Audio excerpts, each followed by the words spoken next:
मजदूरों में अफरा तफरी का माहौल बन गया।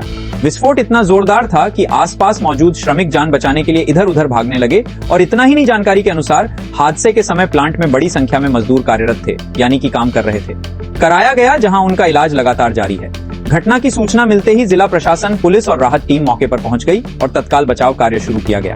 प्रत्यक्षदर्शियों यानी कि जो वहां पर मौजूद थे, उनके मुताबिक विस्फोट के बाद प्लांट में भगदड़ की स्थिति बन गई। कई मजदूर झुलस भी गए, जबकि कुछ को गंभीर चोटें आई हैं। घेराबंदी कर जांच शुरू कर दी। हादसे के कारणों की जांच के लिए तकनीकी विशेषज्ञों की टीम बनाई गई है। वहीं प्रारंभिक तौर पर बॉयलर फटना कारण माना जा रहा है, लेकिन विस्तृत जांच के बाद ही वास्तविक वजह सामने आएगी। इस हादसे ने एक बार फिर औद्योगिक इकाइयों में सुरक्षा समानकों पर गंभीर सवाल खड़े कर दिए हैं। स्थानीय लोगों और श्रमिक संगठनों ने मामले की उच्चस्तरीय जांच की मांग की है, ताकि भविष्य में ऐसी घटनाओं की पुनरावृत्ति रोकी जा सके। फिलहाल प्रशासन घायलों के बेहतर उपचार और राहत कार्यों को प्राथमिकता दे रहा है। पुलिस अधीक्षक प्रफुल्ल ठाकुर के अनुसार बॉयलर के ट्यूब फटने की वजह से ये हादसा हुआ है। उन्होंने बताया कि अब तक 4 मजदूरों की मौत की पुष्टि की जा चुकी है, जबकि 10 से ज्यादा मजदूर गंभीर रूप से घायल हैं, जिन्हें निकालने के लिए राहत और बचाव दल लगातार प्रयास कर। भारत की बात करें तो शुरुआती दौर में, यानी कि शुरुआती युद्ध के दौर में, हमने देखा कि सभी देशों को इस समस्या से जूझना पड़ा, लेकिन जिस तरीके से डिप्लोमेटिक फ्रंट पर भारत ने ईरान से बातचीत की, भारत को स्टेट ऑफ हार्मोन से गुजरने की अनुमति मिल गई, जिसके वजह से भारत में एलपीजी के कई खेप जो है वो आ गया है। लेकिन ईरान ने दावा किया था कि उसने हॉर्मोज में बारूदी सुरंग बिछा रखी है, जिनका रिमोट कंट्रोल ईरानी सेना के हाथ में ही है, क्योंकि अमेरिकी नौसेना ने हार्मुज स्टेट में मौजूद इन्हीं बारूदी सुरंगों को हटाने का काम शुरू कर दिया है। अमेरिका के 2 विध्वंसक जहाज यानी कि यूएसएस फ्रंट ई पीटरसन और यूएसएस माइकल मॉर्फी एस्कॉम को अंजाम दे रहे हैं, सुरक्षित करने की कोशिश की। पहली कड़ी है, ये रास्ता दुनिया भर में ऊर्जा के प्रवाह के लिए बेहद ही जरूरी है। दी वॉर जोन यानी कि TWZ के मुताबिक अमेरिकी नौसेना के ये दोनों जहाज खास तौर पर बारूदी सुरंगों का पता लगाने के लिए तैयार नहीं किए गए हैं, लेकिन इनके सोनार सिस्टम का इस्तेमाल सुरंगों का पता लगाने के लिए किया जा सकता है। बेड कूपर ने कहा है कि आज हमने एक नया समुद्री रास्ता बनाने का काम शुरू किया और जल्द ही हम इस सुरक्षित रास्ते की जानकारी समुद्री व्यापार से जुड़ी कंपनियों के साथ साझा करेंगे, ताकि व्यापार का निर्बाध प्रवाह बना रहे। अमेरिका की नौसेना इस बारूदी सुरंग हटाने के अभियान में मदद के लिए मानव रहित सिस्टम यानी कि ड्रोन का भी इस्तेमाल करेगी। आक्रमिक रेवोल्यूशनरी गार्ड कॉर्प्स यानी कि IIGC ने कहा है कि उन्होंने पानी के इस संकरे हिस्से में जो बारूदी सुरंगें बिछाई थी, अब उनका पता नहीं चल पा रहा है। अमेरिकी राष्ट्रपति डोनाल्ड ट्रंप ने सोशल मीडिया पर यह कहा है कि अब हम हार्मोन स्ट्रेट को बारूदी सुरंगों से मुक्त करने का काम शुरू कर रहे हैं। में पड़ी है, अमेरिका की नौसेना पारस की खाड़ी में बारूदी सुरंगें हटाने वाले 2 जहाज USS चीफ और USS पायनियर भी भेज रही है। ये जहाज भी बारूदी सुरंग हटाने के अभियान में हिस्सा लेंगे। मिडिल ईस्ट में युद्ध शुरू होने से पहले ही अमेरिका की नौसेना ने फारस्ट की खाड़ी में 3 जानकारी देने के बाद में इन जहाजों को उस इलाके से हटा लिया गया था। लेटरल कॉम्बैट जहाज दूर से ही बारूदी सुरंगों को बेरसर करने वाले सिस्टम से लैस होते हैं, जिससे नौसैनिक दूर से ही इन सुरंगों का पता लगाकर उन्हें नष्ट कर देते हैं। तो आपको बता दें कि जिस तरीके से अमेरिका अब इस युद्ध में एक बार फिर से, जहां अभी तक सीज फायर की बात कर रहा था, तो अब स्टेट ऑफ हार्मोन पर कब्जा जमाने की जो है पूरी तरीके से कोशिश में है। लेकिन अगर बात करें ईरान की, तो ईरान भी कहीं से पीछे हटने वाला नहीं है। ईरान लगातार ये दावा करता है कि स्टेट ऑफ हार्मोन पर ईरान का कब्जा था है और हमेशा रहेगा। लेकिन क्या ईरान के इस धमकी से डोनाल्ड ट्रंप झोंकेंगे रुकेंगे? ऐसा कारण ये है कि परिवहन विभाग ने अपने डिजिटल सिस्टम को अपडेट कर दिया है, जिसमें HSRP की जानकारी अनिवार्य कर दी गई है। इस बदलाव आपका मकसद वाहन रिकॉर्ड को अधिक सुरक्षित और पारदर्शी बनाना है, ताकि किसी भी तरह की गड़बड़ी या फर्जीवाड़े को रोका जा सके। लेकिन इसका सीधा असर उन वाहन मालिकों पर भी पड़ेगा जिन्होंने अभी तक अपनी गाड़ियों में HSRP नंबर प्लेट्स नहीं लगवाई है। नियमों का उल्लंघन करने पर वाहन मालिकों को 5,000 तक का चालान भी भुगतान करना पड़ सकता है। ऐसे भी समय रहते नियमों का पालन करना बेहद जरूरी हो गया है। हालांकि इस नियम में कुछ वाहनों को छूट दी गई है। परिवहन विभाग ने स्पष्ट कर दिया है कि कुछ बंद हो चुकी कंपनियों के पुराने वाहनों को HSRP लगाने की बाध्यता से राहत दी गई है। इनमें हिंदुस्तान मोटर्स की एम्बेसडर और कॉन्स्टेसा शामिल है। इसके अलावा प्रीमियर ऑटोमोबाइल्स की पद्मिनी प्रेसिडेंट और स्टारलाइन मॉडल भी इस छूट के दायरे में आते हैं। सिपानी ऑटोमोबाइल्स की डॉल्फिन मोंटाना और मोंटेगो, स्टैंडर्ड मोटर्स की हेराल्ड और स्टैंडर्ड 2000 और चिंकारा मोटर्स उसकी पार्क्स, रोडस्टर और जीपस्टर को भी इसमें शामिल किया गया है। बाकी सभी वाहनों के लिए HSRP नंबर प्लेट अनिवार्य कर दी गई है। यदि आपके वाहन में ये प्लेट नहीं लगी है तो जल्द से जल्द इसे लगवा ले, वरना POCC बनवाने में आपको दिक्कत आ सकती है।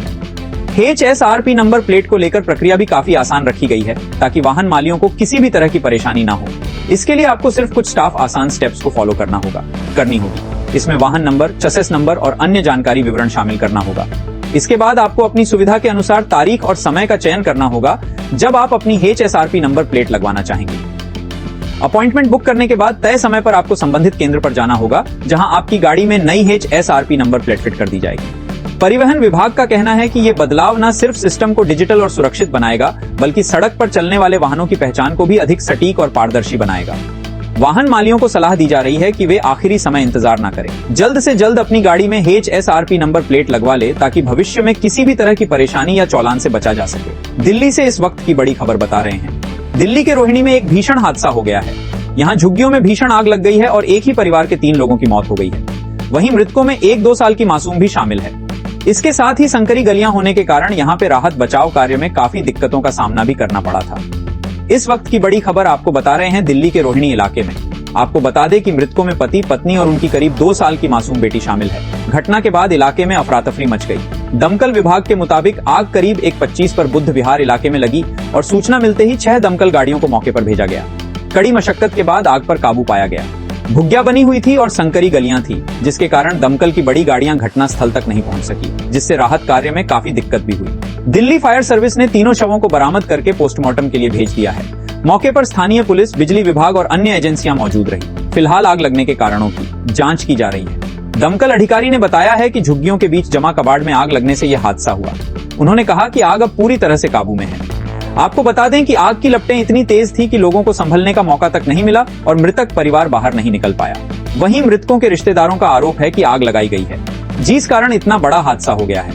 इसमें अच्छी आई है टोटल और 3 कैजुअलिटी, जिसमें भी हमने देखी है कुछ घायल भी हुए।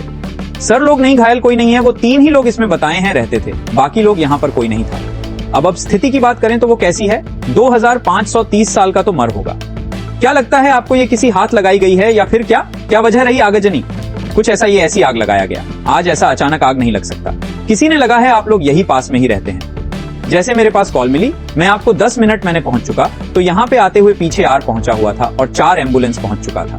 यहाँ अक्चुअली की फायर की गाड़ी आने के उसका टाइम लगा है, क्योंकि यहाँ आने की जगह नहीं थी। सर, इस चीज को इसी वजह से ये छोटी सी गली है, जश्न नहीं हो पा रहा था अंगार जानने का, या फिर कैजुअलिटी भी। हाँ सही, यहाँ पे कैजुअलिटी में सामने एक दिख रही है, कैजुअलिटी है, 3 को पता नहीं चल रहा है।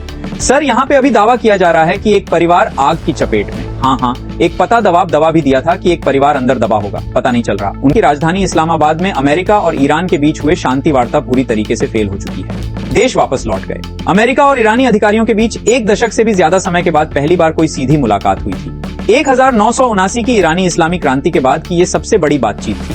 अमेरिका और ईरान की बातचीत के केंद्र में स्ट्रेट ऑफ होर्मुज रहा, जो कि वैश्विक ऊर्जा आपूर्ति के लिए सबसे मुख्य जलमार्ग में से एक है।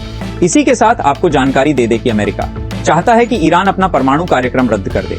वहीं रॉयटर्स की रिपोर्ट की माने तो एक पाकिस्तानी सरकारी सूत्र ने बताया है कि बातचीत के बीच ने कहा है कि ईरानियों ने इस बात को ठीक से नहीं समझा कि अमेरिका का मुख्य उद्देश्य एक ऐसा समझौता करना था जो ये सुनिश्चित करें कि ईरान कभी भी परमाणु हथियार हासिल ना कर सके। लेकिन ईरान को अमेरिका के इरादों पर विश्वास ही नहीं था।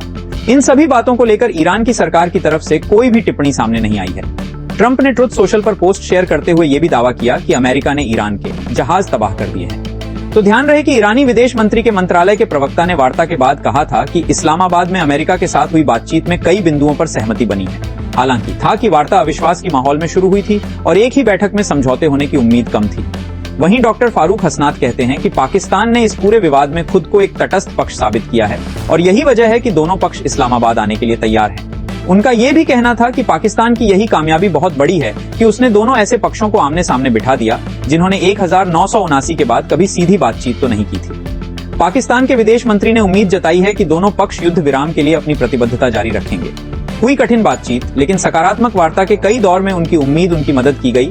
तो आपको बता दें कि जिस तरीके से पाकिस्तान के मध्यस्थता करवाने की कोशिश किया, वहां मध्यस्थता जो है वो विफल रही। हालांकि इस युद्ध में हम देख रहे हैं कि किस तरीके से बात जो है वो आगे बढ़ती जा रही है। सीज फायर की बात लगातार चल रही है, लेकिन सीज फायर लागू होने के बावजूद भी